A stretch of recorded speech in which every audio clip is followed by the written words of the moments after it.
کیا مجھے مرنا ہی ہے حالانکہ میں بے گناہ ہوں؟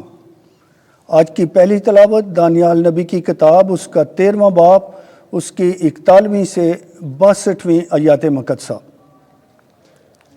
اس وقت مجمع نے سوسن پر موت کا فتویٰ دے دیا۔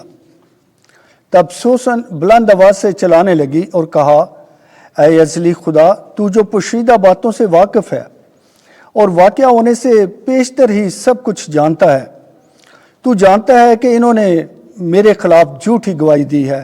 دیکھ، مجھے موت کے حوالے کر دیا گیا ہے، حالانکہ میں نے کوئی ایسی بات نہیں کی جس کا انہوں نے مجھ پر بہتان باندھا ہے۔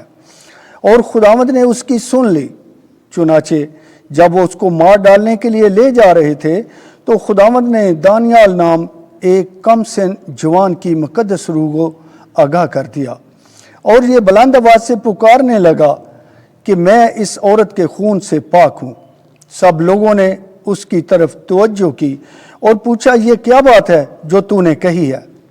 اس نے ان کے درمیان کھڑا ہو کر کہا، اے بنی اسرائیل، کیا تم ایسے ہی کم عقل ہو کہ تم نے اس امر کی تفتیش اور تحقیقات کے بغیر ہی اسرائیل کی ایک بیٹی پر فتویٰ دے دیا؟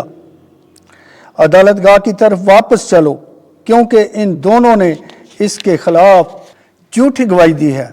اس پر سب لوگ شتابی سے واپس لوٹے، اور بزرگوں نے اس سے کہا، ہمارے درمیان بیٹھ اور ہمیں آگاہ کر، کیونکہ خدا نے تجھے بڑھاپے کی فضیلت دی ہے۔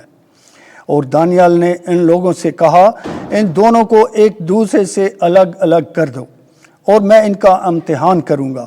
جب وہ ایک دوسرے سے الگ کر دیے گئے تو اس نے ان میں سے ایک کو بلایا اور اس سے کہا، اے تو جو ہر روز شرارت کرتے کرتے عمر درازی تک پہنچ گیا ہے، جو گناہ تو پہلے کرتا رہا ہے ان کی بھی تجھے اب سزا ملے گی، یعنی کہ تو نے ظلم کے مقدمے کیے اور تو نے بے گناہوں پر فتویٰ دیا اور مجرموں کو چھوڑ دیا، حالانکہ خدا نے فرمایا کہ تم بے گناہوں اور صادقوں کو قتل نہ کرو۔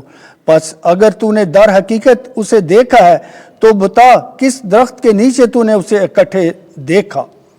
اس نے کہا، مستگی کے درخت کے نیچے۔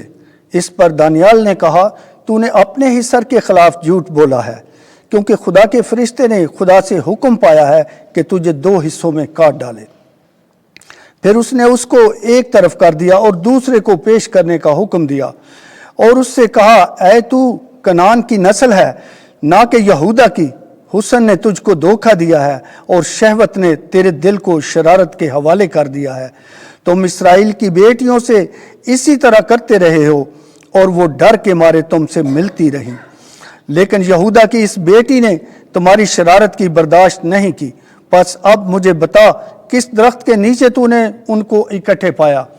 اس نے کہا کہ بلوت کے نیچے۔ دانیال نے اس سے کہا، تو نے بھی اپنے ہی سر کے خلاف خوب جھوٹ بولا ہے، کیونکہ خدا کا فرشتہ تلوار لیے ہوئے آمادہ ہے کہ تجھے 2 حصوں میں کاٹ ڈالے اور تم دونوں کو ہلاک کر دے۔ اس پر تمام مجمع بلند آواز سے نعرہ مارنے لگا اور انہوں نے خدا کو مبارک کہا جو اپنے بھروسہ رکھنے والوں کو بچا لیتا ہے۔ اور وہ ان دونوں بزرگوں کی مخالفت میں کھڑے ہو گئے، کیونکہ دانیال نے انہی کے منہ سے ثابت کر دیا کہ انہوں نے جھوٹی گواہی دی ہے، اور ان سے وہی کیا گیا جو وہ بدنیتی سے اپنے ہمسائے سے کرنے لگے تھے، اور وہ موسیٰ کی شریعت کے مطابق قتل کر دیے گئے، اور یوں اس روز بے گناہ خون بچ گیا۔ پاک کلام کے پڑھے اور سنے جانے پر خداوند کی برکت ہو۔ زبور 23۔ جماعتی جواب، میں کسی آفت سے نہ ڈروں گا کیونکہ تو میرے ساتھ ہے۔ خداوند میرا چوپان ہے، مجھے کوئی کمی نہیں۔ وہ مجھے ہری ہری چراگاہوں میں بٹھاتا ہے، وہ مجھے راحت کی ندیوں کے پاس لے جاتا ہے، وہ میری جان کو بحال کرتا ہے۔ جماعتی جواب، میں کسی آفت سے نہ ڈروں گا کیونکہ تو میرے ساتھ ہے۔ وہ مجھے اپنے نام کی خاطر سیدھی راہوں پر لے چلتا ہے۔ اگرچہ میں تاریکی کے وادی میں سے گزروں، میں کسی آفت سے نہ ڈروں گا کیونکہ تو میرے ساتھ ہے۔ تیرا عصا اور تیری لاٹھی یہ میری تسلی کا باعث ہے۔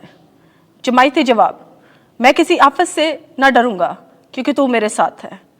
تو میرے مخالفوں کے روبرو میرے آگے دسترخواں بچھاتا ہے۔ تو میرے سر کو تیل سے ملتا ہے، میرا جام لبریز ہوتا ہے۔